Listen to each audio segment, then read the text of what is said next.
मी social मीडियावर सुद्धा पुस्तकाबद्दल आठवड्यापूर्वी टाकलं होतं की पुस्तकाची निर्मिती म्हणजे बाळाचा जन्मच असतो आणि हे माझं 8वं मूल आहे.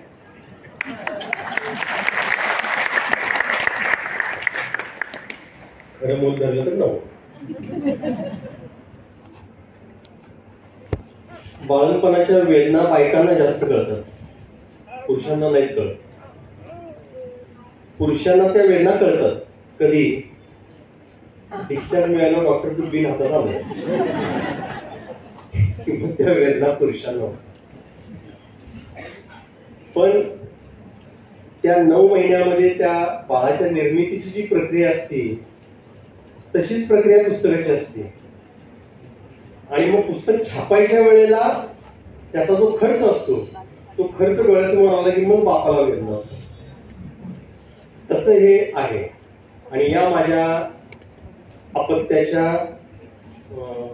आता नाव अगोदरच ठेवलं त्यामुळे बारसं पण म्हणता येत नाही, पण त्याच्या कार्यक्रमाला सगळे पाहुणे आणि तुम्ही सगळेजण माझे सगळे विद्यार्थी इथं आलात त्याबद्दल पहिल्यांदा मी तुमचे धन्यवाद मानतो.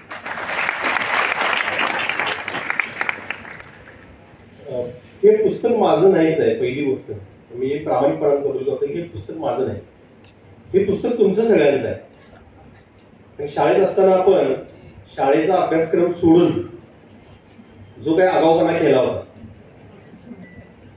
तुमच्या पोरांच्या माहिती त्याची विद्यार्थी जुने आहेत त्यांच्या लक्षात येईल माझं म्हणणं काय ते. म्हणजे आपण कुठं कुठं हिंडलो, काही कारण नसताना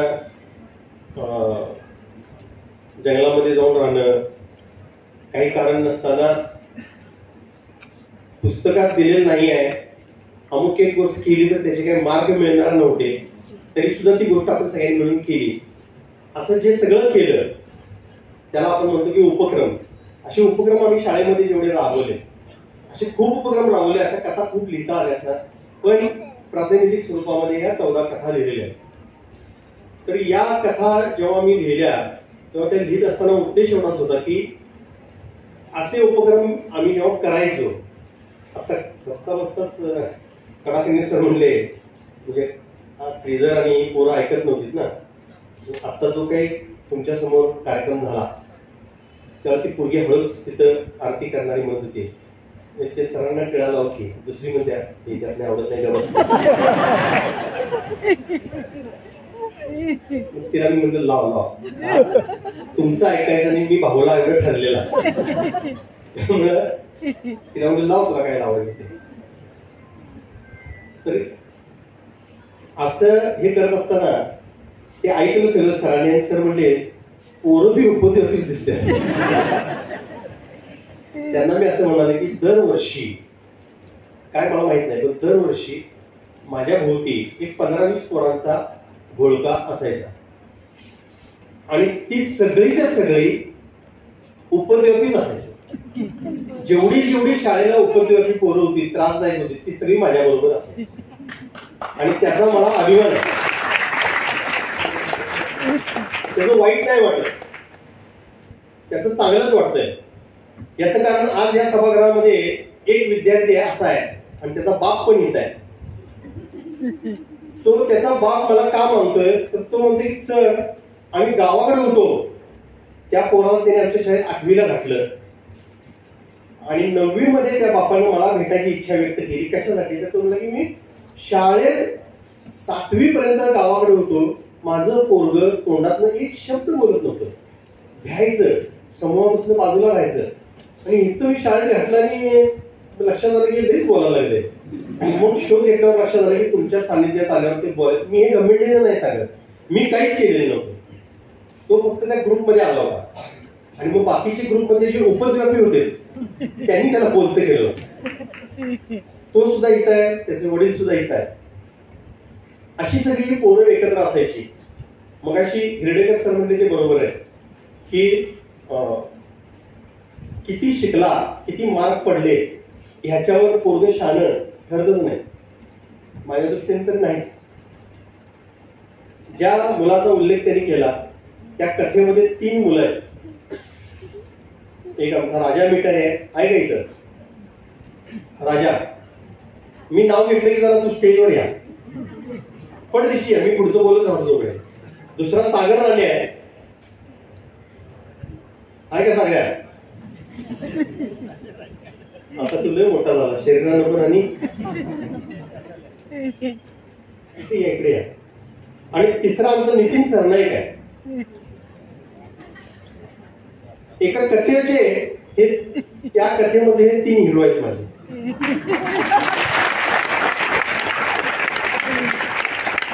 मगाशी सरांनी ज्या गोष्टीचा उल्लेख केला की ज्याच्या घराजवळ म्युन्सिपाल्टीची माणसं मेहंदी कापायला आली, या सागरनं मध्ये जो उभारलाय यानं त्या म्युन्सिपाल्टीच्या लोकांना मेहंदी कापू दिली नाही आणि सांगितलं ह्याच्यात फॅन्टेल फ्लाय कॅचरचं घरट आहे, अंडे पिल्ली होऊन उडून जाऊ देत मग कापा.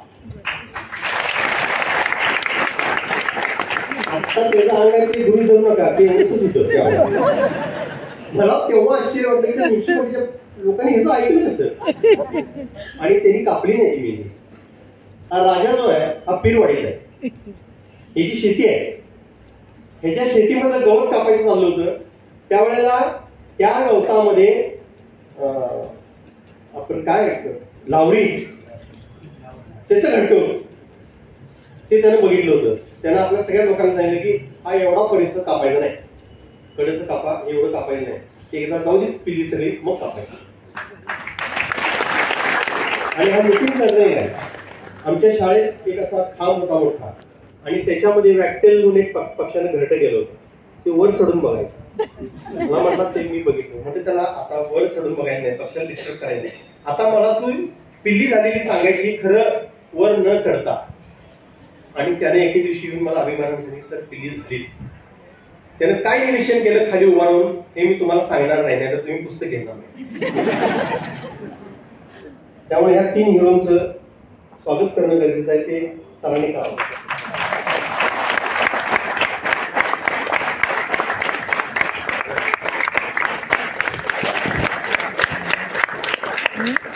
मगापासून तुम्हाला वेगवेगळ्या कथा सांगून पिडणारा जो श्रीधर आहे इथं, ये रे, तो आता मोठ्या संस्थेचा मोठा माणूस आहे, शिक्षक आहे, पण तो आमचा विद्यार्थी असल्यामुळे त्याला येरे म्हणतोय. तो म्हणला तसं,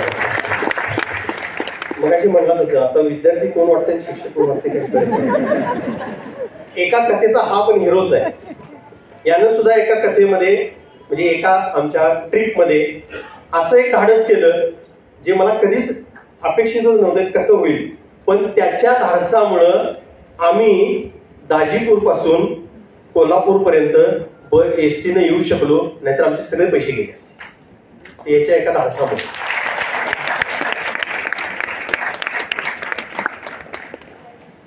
शालन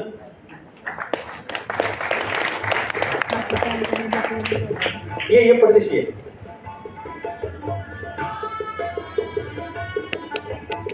हा सरांचा कार्यक्रम आहे, छान नटून यायचं म्हणून आमची शालन नटून आलेली आहे.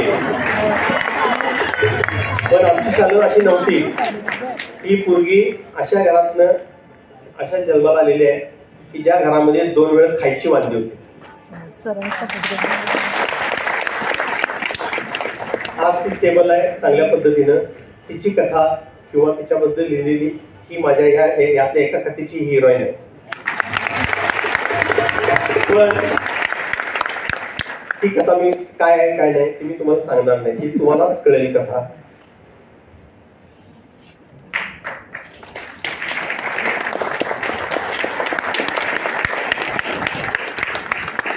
संदीप कुंडुरे आहे काय? योगायोग बघा कसा आहे. हा हॉल, याच हॉलमध्ये एके दिवशी शाळेच्या एकांकिकेचं जबाबदारी आमचं पण नाटक आणि संदीप बरोबर मी नाटकातली इथं कोण कोण असतील त्या सगळ्यांनी वर बोलवतो. एकांकिका बसवायची शाळेची माझ्यावर जबाबदारी दिली. पहिलं वर्ष होतं, ती एकांकिका बसवली. त्या एकांकिकेमध्ये संदीपनं म्हाताऱ्याची भूमिका केली होती आणि आमच्या समोर प्रश्न होता, मला असे 2 बाजूने केस आणि मध्ये टक्कल पाहिजे होती आणि वीग तसा मिळत नव्हता, मिळाला नाही वीग मला. आणि शेवटी अरे वा तो विग मला मिळत नव्हता. शेवटी आम्ही असं ठरवलं की पूर्ण टकलाचाच विग आपण वापरूया. याच रंगमंचावरती नाटक झालं होतं आणि मला अजून सांगायला अभिमान वाटतो की त्यावेळेला आम्हाला प्रथम क्रमांकाची 6 मिळाली. मी सगळ्या पोरांना घेऊन इथं हॉलमध्ये आलो. सगळी पोरं आली. दुसऱ्या शाळेची एकांकिका इथं सुरू होती. मी बाहेर ही पोरं डोकी मोजल्या लक्षात आली पोरं नाही आहे. तो संदीप नव्हता आणि माझं डोसं फिरलं. रोज प्रमुख नाटकामध्ये घेऊन नाही. माझा काय कळे ना काय करायचं. बराच वेळ झाला. मी इतका चिडलो होतो. शेवटी मी पोरांना सांगितलं संदीप नाही आला तर नाटक कॅन्सल, घरला जायचं. याच खोलीमध्ये पोरं मेकअप करत बसली होती आणि मी असा पुढे आलो आणि याच भिंतीजवळ हीच भिंत आता रंग दिला याला. याच भिंतीजवळ संदीप आला. त्याच्या डोक्यावर टोपी होती. मी जरा इतक्या शिव्या दिल्या की आज काय आहे रे, आपण एवढे कष्ट केले महिनाभर, एवढं काय आहे तू नालायक, तुला अक्कल आहे का, अमुक तमुक. कधी पोरांना मी अशा शिव्या दिले नव्हते. इतकं मी त्याला बोललो आणि त्यानं बिचाऱ्यानं डोक्यावरची टोपी काढली आणि माझ्या लक्षात आलं मी त्याला जे बोललो तो सगळ्यात मोठा मूर्ख बनावा. तो न्हाव्याकडे जाऊन मधलं केस सगळी कापून आला होता आणि एवढंच वाक्य तो म्हणला सर एवढं पांढरं केलं आणि म्हणला ते फॅन आता ते मोठा आहे थोडा फॅन होता म्हणला नारळ सांगून आलोय परत आलो की सगळी गाळून. आपण करत असलेलं काम हे इतक्या निष्ठेने केलं पाहिजे. हे पोरं शिकलीत माझ्या दृष्टीनं. मला शिक्षक असलेला आनंद आहे.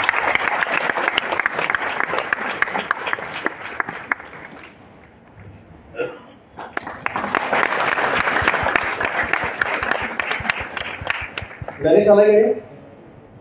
नरेश मल्लानी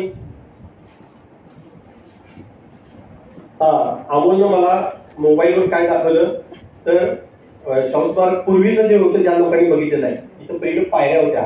आमचं नाटक झाल्यानंतर त्या पायरीवर बसून आम्ही सगळ्यांनी मिळून एक फोटो काढला होता. तो फोटो त्याच्या मोबाईलमध्ये तो त्याने मला दाखवला.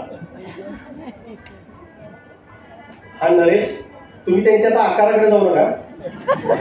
आकार फारच वाढलेले आहेत सगळ्यांचे. दाजीपुरामध्ये रात्री आम्ही चालत प्रवास करत असताना मला सगळ्यात जास्त त्रास दिलेलं पोरग हे आहे. हे रडायला लागलं होतं आणि ह्यानं माझ्याकडे अशी मागणी केली जी दाजीपूरच्या जंगलात रात्री 2 वाजता मी पूर्णच करू शकत नव्हतो. काय म्हणलं असेल हे मला एवढं जायला. आणि मी त्या कथेत लिहिलंय की मी त्याला जवळ घेतलं, त्याचं रडणं थांबवलं आणि पुढे गेलो. हे तो रडायचा थांबला हे माझ्यासाठी भाग्यशाली होतं. कारण ह्याचं रडणं ऐकून बाकीची जर रडायला लागली असती आणि सगळ्यांनी आया आठवल्या असत्या त्यामुळं त्या बिचाऱ्यानं त्या दिवशी मला माझी आई आठवली.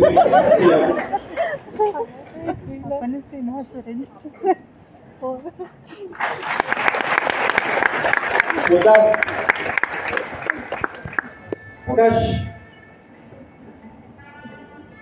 हे पोरग सुद्धा मग मी पहिला उल्लेख केला तसा आहे. हा आता मगाशी आल्यावरच मी म्हटलं तू एवढा कसा काय बोलायला लागलास. प्रकाश आमच्या शाळेमध्ये असा विद्यार्थी की तो जर तुमच्या शेजारी उभा राहिला तर तासभर तुम्हाला कळणार नाही तो कोण आहे. तो इतका स्तब्ध उभा राहतो, इतका शांत पोरगा आहे की तो काही बोलणार नाही, काही नाही. पण त्या बिचाऱ्याच्या हातात एवढी चित्रकला चांगली होती म्हणून तिथं माझं जमलं. कारण मी चित्रकलेचा शिक्षक. दाजीपूरला आम्ही सगळे गेलो होतो. त्या वाघाच्या पाण्यावर आम्ही रात्री सगळे झोपलो होतो आणि ह्याचा जो स्वभाव आहे शांत राहण्याचा, त्या शांत स्वभावामुळं दाजीपूरचं वैभव गवारेडा आम्हाला बघायला मिळाला. कारण यालाच तो पहिल्यांदा दिसला कारण हा शांत होता. आम्ही बडबड करणारे असतो तर प्राणी पळून गेले असते आणि यांना दुसरं काही केलं नाही. यानं फक्त माझ्याकडे असं बघितलं आणि म्हणला सर आणि माझं लक्ष तिकडे गेलं आणि आम्ही अक्षरशः 20 फुटावर पूर्ण वाढ झालेला गावा बघितला. जंगलात जाऊन उंदीर बघायला मिळणं सुद्धा मुश्किल असते. आम्हाला ताजीपुरात गावा बघायला मिळाला. आणि म्हणून त्या कथेचं नाव सुद्धा मी तेच दिलंय, सर गवा. हा आमचा हिरो आहे त्या कथेत.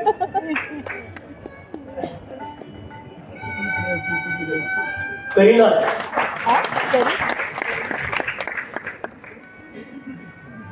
ही आमच्या अलीकडची पोरगी आहे. सुधाकर जोशी नगर झोपडपट्टीत राहते. आज सुद्धा हे तुम्ही म्हणाल सर काय असं जाहीरपणाने सांगताय, पण काय अडचण नाही सांगायला. आज सुद्धा घरामधला 11 दारिद्र्य आहे. संध्याकाळची चूल पेटेल की नाही याची शाश्वती नाही. मी तिच्या आईची माफी मागून बोलतोय आणि मला याचं काही वाईट वाटत नाही, कारण 29 वर्ष मी सर्व्हिस करताना अशीच सगळी पोरं होईल. माझ्याकडे सगळी झोपडपट्टीचीच पोरं होती.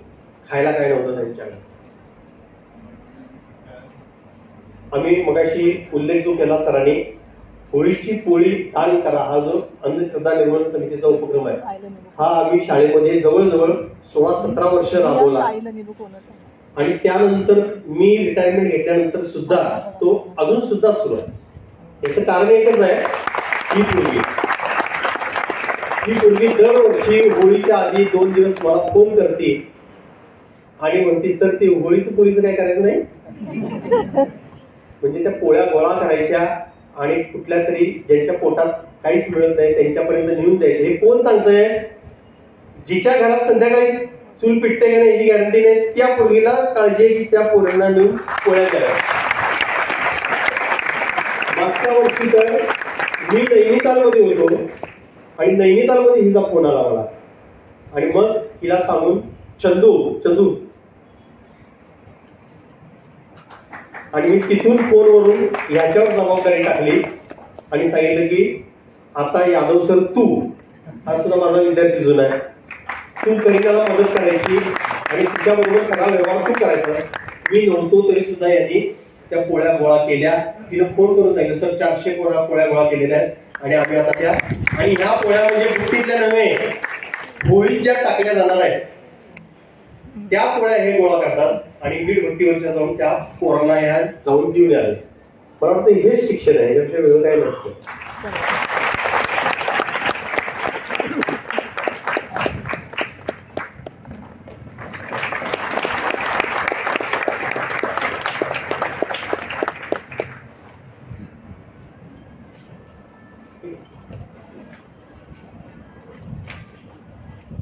या 2 पाहुण्यांचं भाषण मी ऐकत होतो. ते ऐकल्यानंतर बऱ्याच वेळेला काही जण असं म्हणतात की सर तुम्ही जे काम करताय ते लय मोठं आहे. त्यावेळेला मी नेहमी जो एक वाक्य वापरतोय तेच वापरतो तुमच्या दोघांच्या भाषणानं. मी साधा माणूस आहे, मी काय लय मोठं काम बिम करत नाही. दुसरी गोष्ट मी करतोय ते काहीतरी असं जगा वेगळा आहे असं नाही, ह्याच्यापेक्षा वाईट परिस्थितीमध्ये चांगलं काम करणारे लोक मी बघतोय. मी ज्या वाड्या वस्त्यांच्या मध्ये जातोय आणि तिथल्या शिक्षकांना बघतोय तेव्हा लक्षात येते की मी तर गाडीवरनं शाळेत जाऊ शकतोय. माझी शाळा तर इथनं जवळच आहे, माझ्या घरापासून जवळ आहे. पण ते लोक अक्षरशः इथं गुरुसर आलेले आहेत. शाहूवाडीचे आहेत काय गुरुसर आले होते इथं. ही माणसं 5-6 किलोमीटर जंगलात चालत जातात त्या शाळेमध्ये. त्या शाळेमध्ये पोरं किती 7 ते 8च पोरं, कारण वाडीच तेवढी. त्या वाडीमध्ये पोरं शाळेला आलेली नसतात, त्या वाडीमध्ये जातात, त्या पोरांना घेतात, चलरे शाळेत म्हणतात आणि त्यांना शिकवतात. आणि सगळ्यात भारी काय असेल या 2-3 वर्षातला अनुभव माझा, तर या वाडी वस्तीवरच्या पोरांना इंग्रजी वाचता येते. शहरातल्या पोरांनी 9वीच्या पोरांना मराठी वाचता येत नाही. तर ती पोरं मराठी वाचतातच पण इंग्रजी वाचतात. याचं कारण एवढंच आहे, त्यांच्याजवळ मोबाईल नाही, त्यांच्या इथं मोबाईलला रेंजच नाही. आणि असला मोबाईल तर बापाकडं, तो सुद्धा रेंज जायला कुठेतरी डोंगराच्या कोपऱ्यात जाते, त्या कोपऱ्यात असं जाऊन वाकून. मला एकदा असे शिक्षक एका मेहंदी लावली होती, कोपऱ्यात असं काय खुर्चीवर बसून लिहित होते मोबाईल. त्या सरांना म्हटलं सर ती कोपऱ्यात तिकडे आत का बसून बसल्या झाडात? त्या ती एकच जागा अशी आहे की तिथं रेंज येते. आणि ते म्हणले सरकारनं जे काम लावलंय पोषण आहार लिहायचं ऑनलाईन, ते करायला लागलंय. सरकार सुद्धा आमचं किती काय म्हणतात त्याला मूर्ख आहे. कुठल्या गोष्टीसाठी शिक्षकांचा वेळ खावा हे त्यांना कळतच नाही. ते लिखापडीमध्ये इतका वेळ जातोय की शिक्षक शिकवायचंच विसरून जातात. पण हे शिक्षक जे सगळे आहेत हे तिथं इतकं चांगलं काम करतात. काही इतक्या जिल्हा परिषदेत शाळा मी बघितल्या की शिक्षक यायच्या आधी पोरं शाळा उघडून स्वच्छ करून वाचन करत बसलेले असतात. हे शहरामध्ये होत नाही. मला कोणी जर विचारलं की अगोदर नोकरी सोडून तुमचा फायदा काय झाला, मी परत एकदा सांगतो की मला कोणतरी म्हणलं, हिशोब घालून सांगितलं, शाळेतच कोणतरी म्हणलं सर कशाला नोकरी सोडताय, 4 वर्ष राहिल्यात, 4 वर्षात एवढा पगार वाढेल, मग तुमची पेन्शन एवढी वाढेल, मग तुमचं एवढं नुकसान होणार आहे, एवढ्या पैशाचं एवढ्या काय तर लाख काहीतरी निघाले ते एवढं नुकसान होणार आहे. एवढं नुकसान कसं होईल ते मला आधी सांग. मी 4 वर्ष नोकरीच करणार नाहीये. जे कामच मी केलेलं नाही त्याचा पगार मला द्यायचा काही सरकारचा संबंधच नाही. मग माझं नुकसान कसं काय? नाहीच ना नुकसान, काय संबंधच नाहीये. आणि दुसरं म्हणजे मला पेन्शन मिळणार आहे 30,000 सहजासहजी. मी 29 वर्ष जर सुधाकर जोशीनगर मधल्या झोपडपट्टीमध्ये हिंडून तिथली माणसं कशी जगतायत हे बघून 30,000 घर चालू शकते हे जर मी शिकलो नसेल तर मग मी शिक्षकच नाही. त्यामुळे माझं चालतंय, 30,000 माझं चालतंय. नोकरी सोडताना बायकोनं पण आदळापट केलेली होती, बऱ्याच मित्रांनी आदळापट केलेली होती. अर्थात त्या सगळ्यांचा हेतू चांगला होता. पण आता बायको म्हणत्या तुमचं बरोबर आहे, चालतंय, एवढ्यात चालतंय आपलं, काय प्रॉब्लेम नाही. पण त्या 4 वर्षात जो हिशोबानं माझं नुकसान झालं असेल त्याच्या 10 पट 100 पट मला संपत्ती मिळाली. ती जर कुठली मिळाली असेल तर एवढ्या वाड्या वस्त्या मला बघायला मिळाल्या. कोल्हापुरामध्ये खूप सौंदर्य आहे. स्वित्झर्लंडला जायची गरज नाही. पैसे घालून कुठेही नाही. मी त्यांना जायला मी गेलो मूर्खासारखा आणि ती गर्दी बघून आलो. काही गरज नाही जायची. कोल्हापुरात इतकं सौंदर्य भरलेलं आहे. आणि सगळ्यात महत्वाचं म्हणजे या सगळ्या वाड्या वस्त्यावरचे जे शिक्षक होते, ती मुलं, त्यांचे पालक, यांची माझी ओळख झाली. एवढी माणसं माझ्या संपत्तीमध्ये भर पडली, ही पडली नसती. एवढी संपत्ती मला मिळाली. आणि तुम्ही एवढ्या संख्येनं सगळेजण आज विद्यार्थी 1992 पासूनचे विद्यार्थी आज इथं आले, ही माझी खरी मोठी संपत्ती आहे.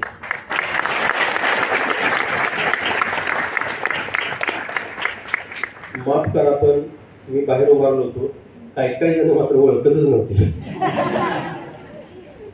सगळ्यांचे आकार असे गलिष्ठ झालेले आहेत बऱ्यापैकी सगळे. त्यामुळं एवढी संपत्ती मिळवल्यानंतर आणखीन काय मिळवायचं असते. बऱ्याच वेळेला एक वाक्य खूप शहाणे लोक सारखं सांगत असतात आणि सगळेजण बोलत असतात ते वाक्य. मी अलीकडे ते सारखं सांगतोय. का सांगतोय की तुम्ही नक्की काय घेऊन जायचंय, सगळं इथंच ठेवून जायचंय, असं जो लई जोरात सांगतोय तो रोज पळत असतोय पैशाच्या मागे, रोज पळत असतो. आज माझ्या दृष्टीने जरी हा आनंदाचा कार्यक्रम असला तरी माझ्या दृष्टीने काल रात्री एक अतिशय वाईट घटना घडली.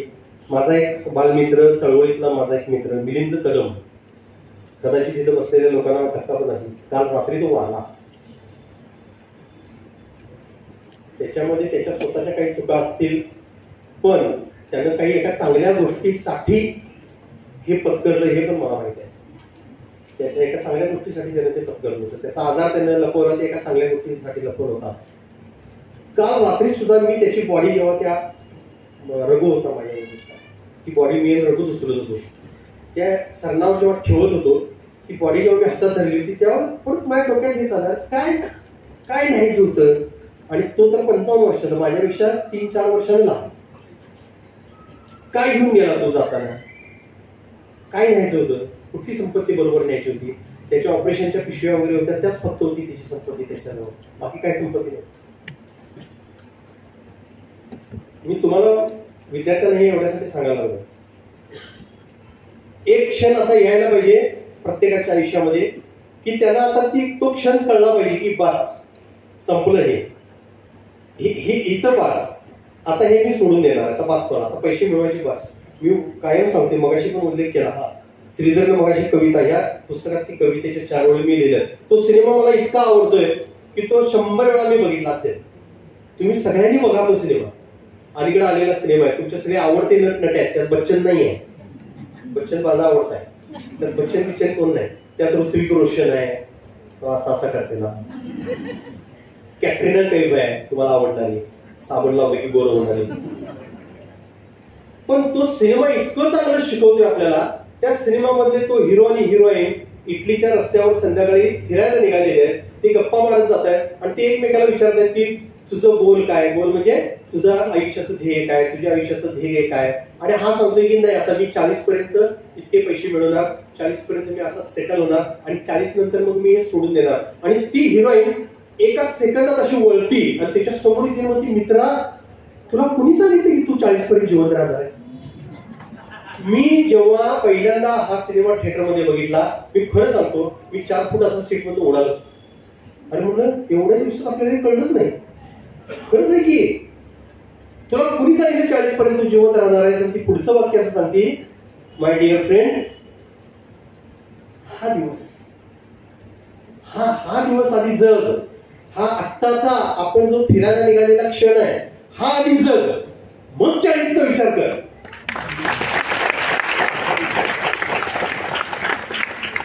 मला अभिमान आहे, मी आजचा दिवस आजचे क्षण जेवढे ते गेल्या 4 वर्षात जेवढे जगलो तेवढे 29 वर्षात नाही जगलो. शाळेत त्या 4 वर्षात जगलो. मनासारखं इथं 2 सहकारी मॅडम माझ्या बरोबर शाळेत त्या दोघी बहिणी होत्या, त्यातली मोठी आहे तिला आम्ही अक्की म्हणतोय. त्या अक्कीला सुद्धा नाही, अक्की मला वाटतं रिटायर झाली होती आणि सवी होती आमच्या बरोबर ह्याच्यात शाळेमध्ये. आणि ती मला सांगत होती कशाला सोडतोयस नोकरी, 58 झाल्यानंतर मग तुला काय करायचंय ते कर की, ते कुठं जायचंय तुला पिक्चर दाखवायला. तिला म्हटलं 58 पर्यंत मी राहिलोच नाही तर काय करणार, मला जे करायचं आहे आत्ता समजा मी मेलो तर मला गॅरंटी आहे मी समाधानी आहे, मला जे करायचं होतं ते 4 वर्ष कामीला मी केलं, मरणार नाही सोडा. पण कारण 3 वेळा मी यमाकडे जाऊन आलेलो आहे. ती यम म्हणते आत्ता नाही रे, थांब जरा असं नंतर. रेडा बी कंटाळा तुम्ही ते तुझ्याकडे नको. त्यामुळं आपल्याला आत्ताचा क्षण जगायचा आहे आणि आपल्याला कळलं पाहिजे की कुठल्या क्षणी आपण हे सोडायचं आहे, कुठल्या क्षणी एक गोष्ट मला बाजूला व्हायचं आता बस. आणि ज्या क्षणी मला ते कळालं त्या क्षणी मी शाळेतनं बाजूला झालो. आणि त्याला पाठिंबा देणारा माणूस विश्वास सुतार सर मागे आहे, त्यांनी त्यावेळेला म्हटले होते ओके सोड. आणि एक समोर एक म्हातारा माणूस बसलाय दिलीप पवार, ते एक मला म्हणले होते तुला सोडायचं नाही, सोडून द्यायचा नाही, विचार करायचा. काल रात्री बघितले मी, आता त्यांना रात्रीच आम्ही सांगितलंय आता बास करा म्हणून. मी सांगत होतो ते हे की बाळांनो तुमची मुलं आता मोठी झालेली आहेत, एक गोष्ट करा, पोरांच्यावर कुठली बंधनं घालू नका, कुठलीच घालू नका. करिअर याचा अर्थ चांगली नोकरी, मुलगा असेल तर त्याला गुडगुडीत गोरीपान बायको, त्याची 2 घरं. कारण मी शिक्षकांचं असं बघितलेलं आहे, परमनंट झाल्याबरोबर आमचा शिक्षक पहिलं काम काय करतो तर पहिल्यांदा पतसंस्थेचं कर्ज काढतो, मग मोटरसायकल घेतो, ते फिट झालं की परत कर्ज रिन्यू करतो, 4 व्हीलर घेतो, परत रिन्यू करतो, परत घर घेतो, परत रिन्यू करतो, परत एखादा प्लॉट घेतो. त्याचं स्वतःचं राहायचं घर असलं तरी त्याची 4 घरं तो करतो. आणि विचारलं असं का सर 2 पोर आहेत, दोघांचं काय करायला नको, त्याचं ती करेल की, तुला काय काळजी, तुझं आयुष्य तू जग की. आणि वाईट वाटतंय असं की रिटायरमेंटच्या शेवटच्या दिवसापर्यंत आम्ही शिक्षक हप्तेच भरत असतो, दुसरं काहीच करत नाही, फक्त हप्ते भरणे एवढंच आमचं नशीब. हे आमचा आगाऊपणा आहे, हे नाही करायला पाहिजे. त्यामुळे तसं तुम्ही करू नका. तुम्ही ज्या ह्याच्यात असाल, तुमची पोरं जी असतील, सर कडाके सर मगाशी म्हणले तसं की त्याला काय करायचं आहे हे शोधा. तुम्हाला सापडत नसेल, किर्डेकर सरांच्या सारखी माणसं आहे, ही माणसं आहे, समोर आमचे माळी सर बसलेत, इथं आमचे सुनील पाटील सर वैद्य इथं बसलेत, ते सुद्धा खूप चांगले मानसोपचार तज्ञ आहेत. त्यांच्याकडे घेऊन जावा तुम्ही मुलांना, ते सांगते की तुमच्या मुलाला काय करायचं आणि त्याला ते करू द्या. मी खरं सांगतो माझी पोरगी आता इथं वर आली होती की नाही, ती जेव्हा 10वी पास झाली तेव्हा तिला 92% मार्क पडले होते. आम्ही कुठल्या तरी प्रवासात होतो, आमची बायको लई खुश झाली. 92% बस 20% शाळेनंच दिल्या. मी मास्तर, त्यामुळं काय लायकी असताना कुठल्या पोरग्याला 20 पैकी 19 द्यायची ते आम्हाला माहिती आहे. बरं ते का द्यायचे असते त्याच्या मागे आमचा स्वार्थच असतो, आमच्या नोकऱ्या टिकायच्या असतात. त्यामुळे ते 92% नाहीत म्हणून. आणि तिला त्यावेळेस सांगत होतो की तू आर्ट्सला ऍडमिशन घे, सायन्सला घेऊ नको, कारण तू लिहितीस छान, इंग्रजीमधनं खूप छान लिहितेस, आणि तू जर आर्ट्सला गेलीस, त्या वातावरणामध्ये जर गेलीस, त्या विद्यापीठातल्या त्या वातावरणामध्ये गेलीस, तर तुझं लिखाण आणखीन चांगलं होईल आणि तू एखादी चांगली लेखिका होऊ शकशील. आणि इंग्रजीमधल्या 4 कादंबऱ्या भारतामध्ये गेल्या ना की तुमच्या आयुष्याचे पैसे मिळतात. संपलं की बास, काय करायचं, पैसेच मिळवायचे. पण ते ऐकलं नाही, मग ते सायन्सला गेले, मग 12वी झाली, मग इंजिनिअरिंगला गेले. ती म्हणले मी इंजिनिअरिंग करत करत लिहू शकतोय की, ती सुद्धा तुम्हाला सांगेल. नाही लिहिलं परत तिला, नाही लिहू शकले. आणि ती इंजिनिअरिंगची 4 वर्ष झाली, ती दिली सोडून आणि ते बँकिंगच्याच परीक्षा द्यायला लागली. ती म्हणली मला बँकिंगच्या परीक्षा द्यायच्या. एकदा अशी रडत बसली होती. म्हणलं काय झालं बाळा, का रडाल्या? ती म्हणली ते UPSCचा अभ्यास काय मला शिकवला, मी नाही करत तो, मी इकडचं करतो. कर की म्हणले. एवढं काय? तिला म्हटलं मी तिच्यावर चिडीन.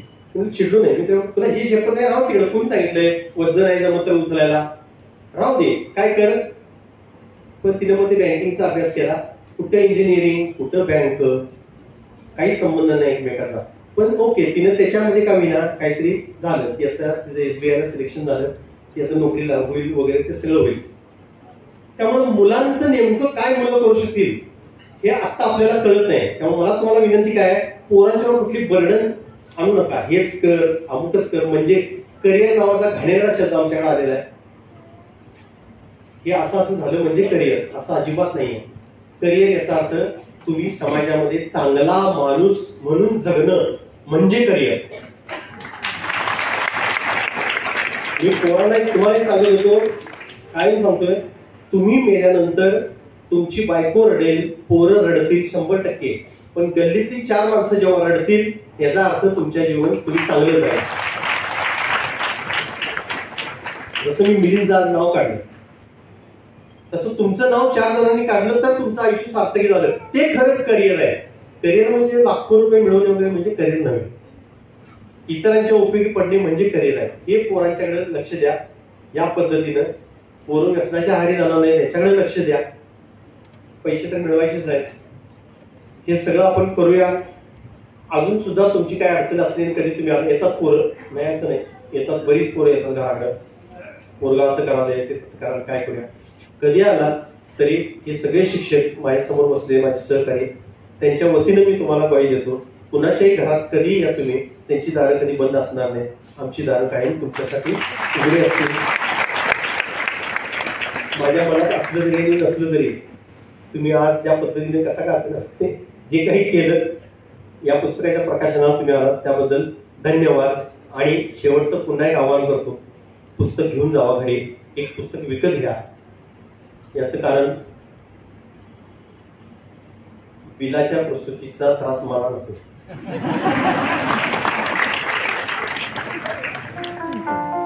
धन्यवाद सर.